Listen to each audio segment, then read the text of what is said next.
Hey, hello, hello, hello. I'm really excited to be sharing with you all today some stuff that's on my mind, as always, and the herbs that I'm using for the psychedelic tea chat today. Hey, Lauren, how are you doing? So today I am working with my devotion tea, and I'm really excited about this one. This is another tea that has been a long-standing original for the apothecary. It is definitely one of my faves. It's another one that what do you mean psychedelic tea? So a psychedelic tea chat, good question. Psychedelic tea chat is to talk about all things psychedelic integration, preparation, what has been coming through in my mind, what the herbs are sharing with me, and what herbs I'm using right now to integrate some of the psychedelic experiences or communications I've been having.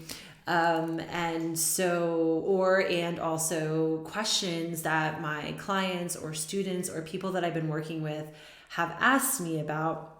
And then I'm reflecting on them and then thinking about what herbs go with that. And so psychedelic integration to me really means about utilizing all herbs, because a lot of the times we're removing psychedelics from the herbal medicine world. And as a clinical herbalist, I was able to be a psychonaut and travel for decades in these psychedelic spaces with the support of herbalism. And I really believe that my sobriety and integration is really attributed to these herbs. And so I like to talk about the different herbs, why, and have a topic. And today, a lot of it is going to be about devotion, new beginnings, and being devoted to oneself in our path, which is why I'm drinking the devotion tea today in our beautiful teacup. And so, devotion tea, it is available in the apothecary, but I'm going to tell you what's in it. It's holy basil, passionflower, elderflower, chamomile, lavender, rose, and spearmint. And let's just take a sip of this beautiful, lovely concoction. And so this tea is really centered on being able to assist with our deeper awareness, meditation, and devotion to all life. And for those that we love, and for going deeper into states that create calm, a centered mind, and supporting the nervous system and reducing stress. And I believe that this is really important because right now in our world, right, we're about to crest upon the new moon. We're beginning a new astrological year according to Chinese astrology, which is the wood dragon. And there's a lot of desire and energy being put forth or reinvigorated or renewed into our passions and our desires and our dreams and our purposes. And so this tea, the devotion tea, having these herbs supporting us is so important, because when we are devoted to our path, then we are going to be better at our process. And a lot of the times devotion is seen as in new beginnings, it's like a lot of the times we're seen as like determination, right? Like do the thing, keep going, keep going, keep going, keep going, keep going. And what we're missing is that spaciousness, that desire for devotion, the desire to allow ourselves space to reflect, to be, to meditate, to pay attention to ourselves, to listen to the subtleties. And so holy basil is one of my favorite herbs for that, because it's seen as a sacred herb that assists with meditation, and it's sattvic in the Ayurvedic version of herbalism. And so it really helps hone in all the chakras and create this beautiful alignment. And I believe that when we're all turned on and tuned in our full essence and self, then we can apply our devotion to our life. And one of the things that I've noticed in a lot of my clients' psychedelic journeys is that they're coming out being like, okay, how do I make all the changes? How do I do all the stuff? And I'm going to just like quit my job, leave this situation and move into the next thing. And I'm going to do it like this. And what's missing a lot of the times is that patience, that silence, that meditation, that alignment, where we feel the alignment in a psychedelic journey and we know the truth. But then how do we apply that truth in a way that supports the mission, supports what you're actually wanting to be devoted to without upsetting the whole world or the apple cart? So holy basil is one of those herbs that really allows that alignment to continue to stay into place, to continue to hold itself. And so when we're in a mushroom journey or ayahuasca or washuma, there's a lot of, feeling right into ourselves. We understand. And even if we're going through something tough, right? Or there's an intensity there, it's still knowing that we're going to come out of the other side. You're going to come out of the other side with that devoted understanding, that ability to know what you're supposed to be going forward and doing, right? There's a lot of times people go into psychedelic experiences, or you might choose one to help you move forward in something. So that's what that really assists with. That holy basil is continuing that alignment that could happen in your journey. And then you have Passionflower in this. And Passionflower is another one I really enjoy for integration work, especially integration work rather than preparation, because it allows for this calmness. And so when we look at Passionflower, it's a flower that like opens up wide and the tendrils are going everywhere, and it's able to assimilate all of this information, and it's bringing all these things in. And so that's what a psychedelic journey is, or a transformative experience, or some other kind of awakening, kundalini awakening, or whatever you want to call it, that you could call an aha moment of enlightenment. You're bringing in all this information. So Passionflower really helps us, our minds, bring in tons of different information from all over the place and then be able to assimilate it. One of my favorite things about Passionflower is if you ever cut open the vine, there's a hollow stem. And to me, the hollow stem represents the ability to stay open for the channeling, to be able to allow things to come in and not attach into ourselves, but are allowing for information to go through and be a conduit. So it connects us to this groundedness while also relaxing our mind from all of the things that are ruminating in there. And so I really like that for integration, for being able to really come into that centered space, right? And then we have elderflower, chamomile, lavender. These are all relaxing herbs that allow us to be able to feel into our emotions. And they have a little bit of bitter components to them as well, which helps with the digestive system, which is always really great when we're digesting life experiences. And so then you have rose and spearmint. When we are thinking about devotion and showing up to our purpose and our being and our self, there is a opportunity to allow all of ourselves to change and be devoted to the path in a very simplistic manner. Instead of feeling as though everything has to change, and this could be in any point in your life, especially since right now we're in a new moon coming up and we're preparing for this whole new phase of our lives. This is the opportunity to pick one thing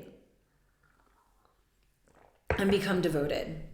So rather than picking like a million things or thinking of this as like a New Year's resolution, it's more of how can you become devoted to the one part of yourself that is attempting to be birthed. So for example, for me, it's about magic. It's about remembering I'm a magical human being. And what does that even look like? Instead of putting myself into all these positions where I have to like perform magic or do magic or be in these like places that are supposedly magical. Instead, it's looking like devoting myself every day to a piece of my life that feels in resonant with something that I know brings magic into my life. So that might look like making a delicious tea. It may look like doing a meditation. It might look like walking on the earth and going for a beautiful hike. But staying devoted to this, right? So instead of having all of these things, it's what's the one thing and what is that overarching theme that can create the devotion in my life, where I'm staying each day on the path, right? And that is deeper. That's going to bring you closer to what you're looking for out of life than a to-do list and the long list of things that should be done. Instead, it's showing up every day devoted to one aspect. And I would love to hear or see in the comments if you all have an idea of a place that you really want to be devoted. And I think that this is really important because you'll learn this about me, and I've spoken about it a lot, that I think life is psychedelic, right? Like all of life is psychedelic. So we get put into these places, these astrological representations of different time periods. You might go on a mushroom journey or an ayahuasca journey to deepen your practice, to understand what you should devote yourself to. And then there's this ability of life to conspire to give you the opportunities to practice that devotion. And when we are in those spaces and we allow ourselves to be open for it, then we can create that practice. And in that practice is being able to work with herbs. I personally really find that this blend, as I stated, really allows me to get centered and calm. Like I'm feeling it now while I'm on the conversation with you all. Like I've gone from being like super excited, knowing what I was going to do, to being like, wow, what do the herbs want to bring in? What does me getting silent and being focused on my path and the devotion that I have towards why I'm here, what does that want to bring in for me? What information? And this is a key to all of our journeys, is picking up on that subtlety. And this blend, the devotion blend, really allows me to find that place and to do that. And this is also a blend that I really love to drink with my friends and loved ones, because it really associates a beautiful opening for all of us to get into a deeper state of stillness and devotion and to be able to have really opening and loving conversations. And that's something that's really exciting to me in my life. I really believe that devotion is required for new beginnings, for setting ourselves up for the ability to start something fresh. And then when that fresh thing, that new beginning begins its path, right? Eventually it's not fresh. So what is required to continue what we started is a devotional practice, that devotion to it. So I wanted to share that today, my little snippet of what's been coming up in my mind and what this blend is really requiring of me and why I've been drinking it for the past couple of days as I've been integrating, beginning things and reminding myself that devotion is what's necessary to move on. And I wanted to play some flute for you all in this, because that's also part of my devotional practice, and it's something that I've been slacking on. So I want to take this opportunity to be witnessed in and to offer this to you all as well. So it's a witness and an offering for a devotional practice that has been really near and dear to my heart.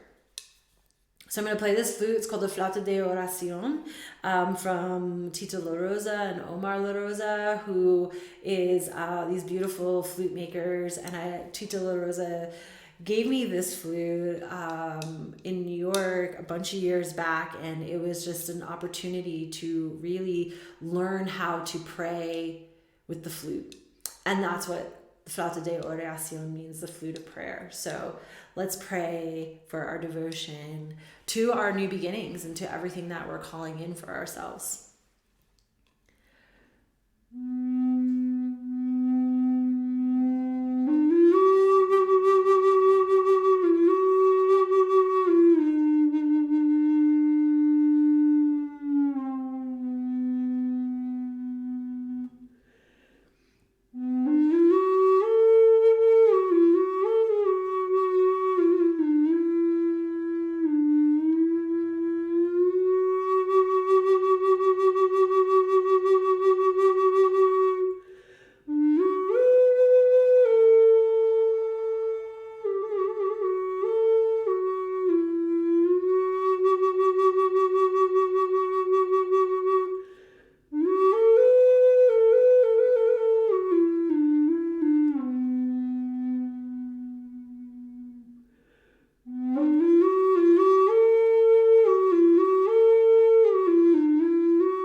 Thank you all for being here today in this beautiful psychedelic tea chat. I'm so grateful for this devotional tea, for the concept of devotion being integral into so many practices and prayer and psychedelic spaces. And so this is a beautiful time for us in this new beginning, this new year, this new moon, to be able to remember devotion in your new beginnings. So again, thank you.